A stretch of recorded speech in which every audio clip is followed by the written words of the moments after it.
hello friends सकालू सकालू आसी जाइली मुई आमर पारा मान को चाउल देवार लगी देखुन आमर घरे एते पारा अछन आउ भितले बाकी से माने अछन नाइन ब्रश ब्रश सारी के आसी जाइली मुई ब्रेकफास्ट करवार लगी आज माँ ब्रेकफास्ट रे बनितला चकेल और चटनी खाई सार बाद मुई देखली जे आमर घर बाहर बहुत बड़ सांपटे बाहरीला जेनटा नाक सांप थिला बाउंड्री दिया है फिर भी देखुन से माने किन किन आड़ू आसी आउछन जे कहि नै हेबार न केते बड़ अछि देखुन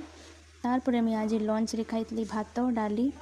मिक्स तरकारी पातलघटा खटा देरी नाई करी खाई देती मुई तारपरे सुई जाइली सुई करी उठली और देखली इवनिंग टाइम रे बेले नानी बनीला मुढ़ी